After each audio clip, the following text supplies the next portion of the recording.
Hello everyone, Adi Oladipo here, and I'm joined by two boxing giants, Hearn and Frank Warren. Obviously, we're looking ahead to June the 1st. And we also have the 5 versus 5, and it's coming your way from Riyadh, Saudi Arabia. So make sure you tune in live on DAZN. In front of me, I've got some very, very controversial statements, and it's a simple one with Eddie and Frank. I want to see whether or not they disagree or agree on these statements. Simple. Ready, chaps?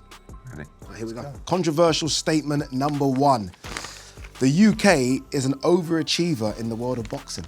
Yeah, I think we probably are, to be honest with you. I mean, in terms of our size, I think we are arguably the biggest power. I mean, not just an overachiever in terms of talent, but an overachiever in terms of interest, ticket sales, fans. You know, we're heavyweights. We're the bosses. We are. Yeah. You look at it over the last few. I mean, when I grew up, all the heavyweights, all the big heavyweights, were all Americans.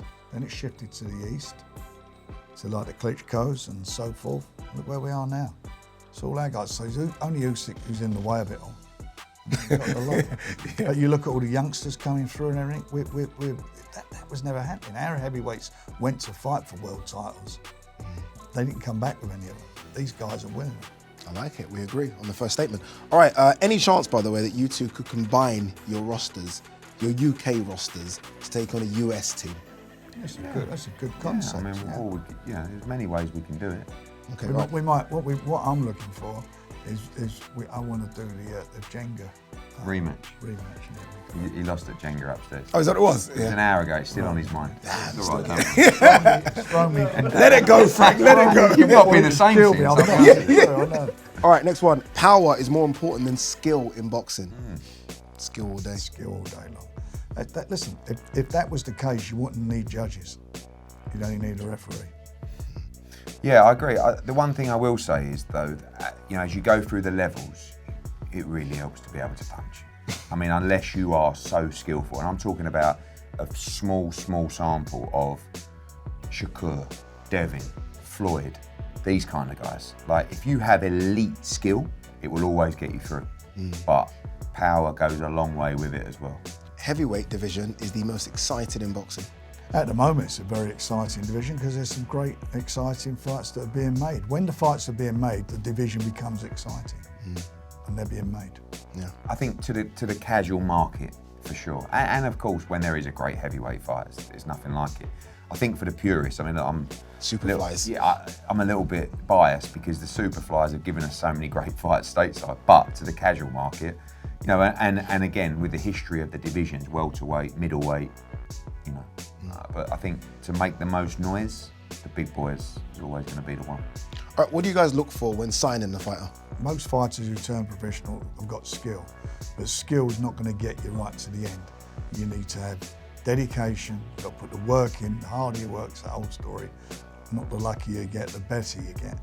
You can't just get by on talent. You've got to have that mindset. I've seen so many good fighters over the years who come into the business and think they can get by on their natural ability, and that is not going to get you all the way. You've got to make sacrifices, and you have to sacrifice a lot. You're sacrificing your youth, but you have an opportunity to set yourself, your family up for life. Yeah, a mixture of things really. I mean, we all we know every amateur fighter that's coming through, as Frank does, and pedigree is important, but not just about what you've achieved in the amateur code. There's a lot of great fighters that didn't, fail to win ABAs and regionals that went on to achieve great things. So, ability, of course. I don't know. I like to be on a great journey with someone that I actually want to enjoy the experience with. And it's just like sometimes having a job interview when someone comes in. Kind of as they walk into the room, you just get that feeling of I like you. I like something about you.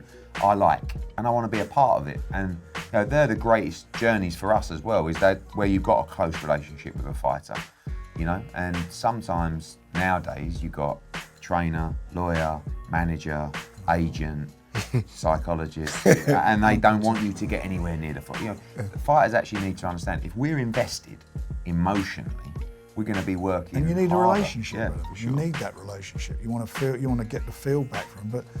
But for me, I like working mostly with guys who didn't go to the Olympics.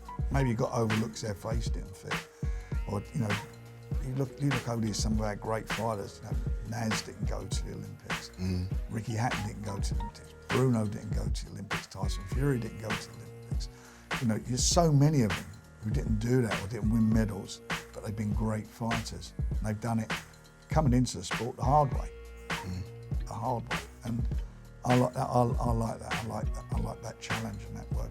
Do you ever look at the signings that each of you make and think, I missed out on that Yeah. one? Yeah, of course you do. You look, that's the business room. You like to see who's going. Can't get everyone, can you? Of course you can't. And you've got limited spaces. You overload yourself with fighters, which you can easily do. Then you've got to start giving, then you're going to have a problem. Because when am I fighting? You can't service their contracts. If they're going to have one. I mean, fighters years ago, some of them would go and have eight, 9 fights a year. Now you're talking about they turn pro, they fight 4 times a year. A few may fight more than that, and I don't think that's enough anyway. I think if you're going to be you've got to fight really regularly at that stage of your career. You're out sort of every 8 weeks or so. I think sometimes some fighters are better suited to the other company. You might have a fighter from a certain area where Frank's doing a lot of shows, we don't really go there anymore. Or, we haven't got any fighters from that area. Or we've got a certain amount of fighters in a weight class, or we've got a star guy in that division that we're pushing. And they'll get more attention with Frank because that's a new division. So there's a lot of different reasons why you would choose. Both got big broadcasters, both doing big shows, both able to service a fighter and a huge opportunity in Saudi Arabia. So, and what you're saying to the guys as well when you're talking, you're saying that we can do a better job for you because that's what we do. Is that what you're saying? All right. It's all nice now. You can imagine the conversation. You don't want to go with him. Except for Jenga. Controversial statement, this one. The quality of fights now is better than it used to be. Quality of fights. Consistency, maybe. I mean, we do boxing's like this, isn't it? Like, it goes through 3 or 4 months of not many big fights, and everyone says boxing's dead. Yeah. And then you come back and you've got Haney Garcia this week, Canelo Munguia, Fury Usyk, Bivol Beterbiev, all in the space of 6 weeks. So it is literally like that. Pay-per-view's dead. Tank v Ryan Garcia rattles in 1.2 million. AJ's done, knocks out and got. It's just. But the one challenge we got now is that newspapers, for example, which are obviously they're all falling in sales and so forth, where they keep cutting back on their staff. Very few of them now have got boxing writers, and the only division they're really interested in is the heavyweight division, or talking about old fighters rather than getting behind some of these young kids coming behind reporting on it, which is quite sad. So the social media is becoming is a big thing for us in some ways to push it through. But social media, you're only hitting boxing fans, and our job is to get it out there to the general public, and that's the challenge in getting the general public to take to one of these guys. And we've got our respective platforms to do it on. But it's tougher now than it was before to do it. So I'm hoping that some of these fights and this competition, for example, that we're doing between us will bring a lot of people back to the sport. All right, a couple more final ones. This one's interesting. I say yes, but I'm interested to see what you guys have to say. Boxing has too many titles. Yes, but also, sometimes if there's one title, with the politics that exist, it's very difficult to manoeuvre your fighter into the position to become a world champion. And if you're that good, you might not get the opportunity to ever fight for it. So it's more about a confusion to the casual audience of, well, hold on a minute, what's this, WBO? I mean, once you understand the sport, it's not actually that confusing. And also, if you've got one champion, and you're chasing that champion and he don't want to fight you, What about international though, and silver titles and things like that? Regular. But that's a positioning. I don't quite agree with that. First of all, is I can go back when there was only a couple of governing bodies, and if it's difficult to get some guys. It took them years and years to get a shot at the title. What happens now? If you've got roughly it's the 4 major belts. If you're going to make unification fights, they eventually do happen. May not be for all the 4 belts, but you'll get maybe the WBC and the WBO champion final. So it will happen, and the public, I know. They've got their view of who's the best. The international titles, they're good for a couple of reasons. Again, you go back and look at the history of it. Boxers to start off, turn professional, they would have something like 20 odd fights before they fought for the British title. You've got kids now fighting for the British title after 10 or 11 fights. They're doing it earlier now than they did back then. And so you want to get them into fighting for these intercontinental titles to get them in the ratings, move them up the ratings, which is a good way to do it. But also they're training and getting into 10-round fights earlier in their career, and that is good for them. Rather than having an 8-rounder, or you just make the 10-round fight for nothing. At least you're giving them something to say, right, you win that, you are fighting for a belt. That is meaningful for them, rather than just having a 10-round fight for nothing. Francis Ngannou should continue boxing, yay or nay? I think he should have an MMA fight.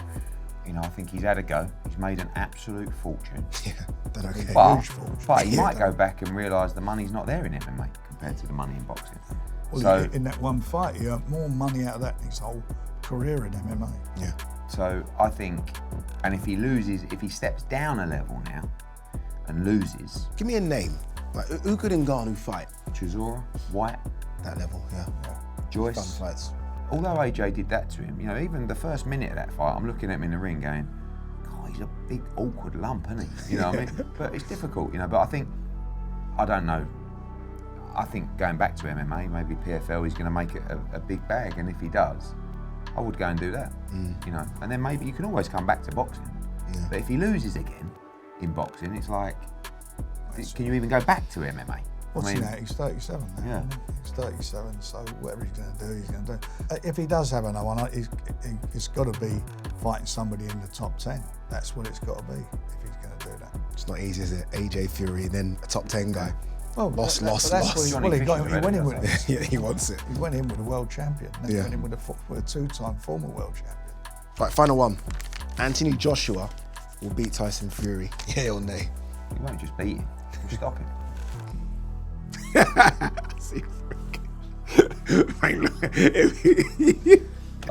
I know he feels differently now than he did probably a year ago about it. Is that a fair statement, actually, what you just said? No. Oh, come on. No, I swear to God, I don't.